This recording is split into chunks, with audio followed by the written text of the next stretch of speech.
Hello, I'm Roger Bisbee from the Skill Builder channel, and in this video I'd like to continue my quest in how you can link up your existing central heating system to a solid fuel boiler or wood burner, something like that. Now the first thing I'd like to do is to explain a very simple fundamental principle of pumping water. So we get ourselves a circuit, very simple circuit, going around the house and coming back. It doesn't really matter whether we've got a boiler or radiators in this circuit. For what I want to show you now, I'm just going to show you a very simple principle. We put a pump on the system. This is the symbol for a pump. That's the direction of flow for the pump. So that pump is sucking water in through an impeller and it's pushing water out. So on one side of the pump we have negative pressure, and on the other side of the pump we've got positive pressure.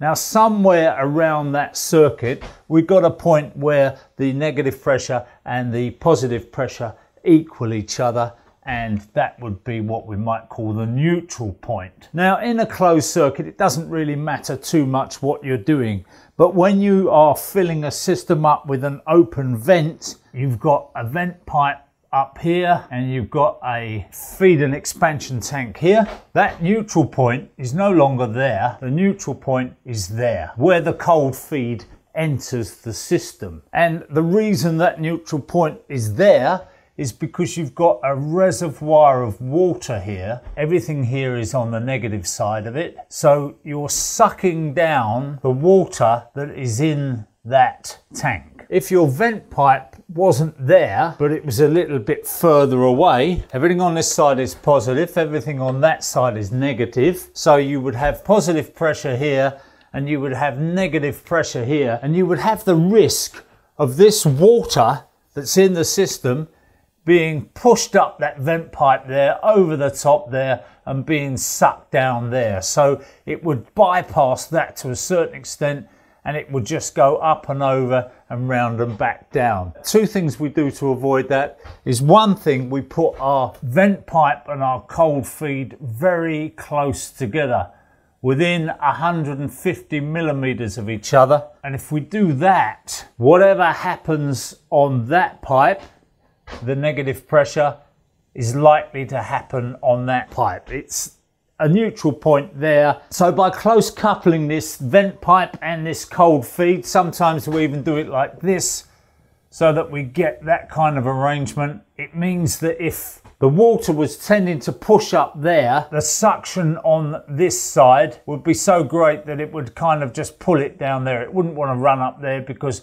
it would be exerting the same kind of suction on that pipe as it would on that pipe. It overcomes that tendency for it to push up out of there. What we then tend to do is, we don't have the pump here. The pump is only arbitrarily placed there in order to show you the principle. What we would then do is we would place our pump here in that downward position so that any air in the pump was released up into the tank, and then that would become our neutral point, and that would become the only bit of negative pressure that we had on the whole system, would be between that point there and the pump inlet. So everything else on the system would then be in positive pressure. So we'd be positive here, and if it was a 3 meter head pump, you would have 3 meters of head there, and by the time it got round to there, it would be running out of steam, if you like. It's pushed the water all the way around there, through the radiators, through the boiler, whatever. I haven't put the radiators and the boiler in here because I wanted to keep it simple. So that's the first principle of pumping water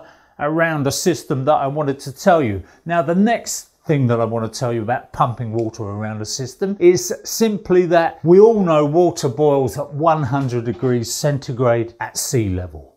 Now that's important, at sea level. Now if you go to the top of Everest, you'll find that water boils at a lot lower temperature. I can't tell you exactly what it is, but if you're trying to make a cup of tea at the top of Everest, you find that the water's boiling away, but it's not actually hot. So the temperature is a lot lower because the pressure is reduced. The amount of atmospheric pressure is far less at the top of Everest than it is at sea level. So That pump that we have here is got an impeller in the middle of it, and that sucks the water in, and then it's got veins all the way around it, and what that actually does is that throws the water out through a port in the pump. So that's the way it's going. It's coming in through a port in the impeller, in the center if you like, and it's going out there and it's chucking it out. It's not really a pump, it's what they call a circulator.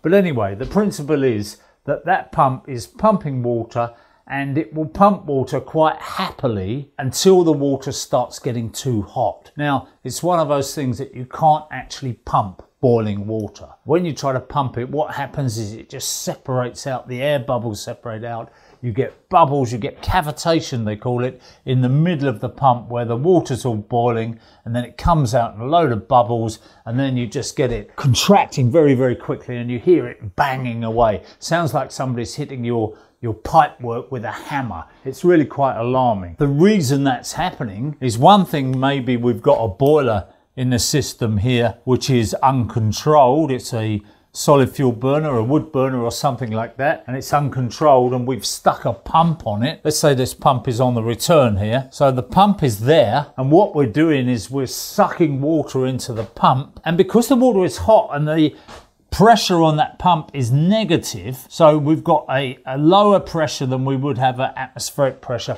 on that pump. If we got 3 bar there, you could say, well, we've got minus 3 bar there. So what's happening is the pressure in the water is being lowered because it's hot. If it's say 80 degrees Celsius, then that water is going to boil, and we're going to get all this problem around here with cavitation in the pump because we're trying to put through water which is boiling. That is one of the reasons why a pressurized system works a lot better than an open vented system. But of course we can't have a pressurized system with a solid fuel boiler because we can't control the temperature.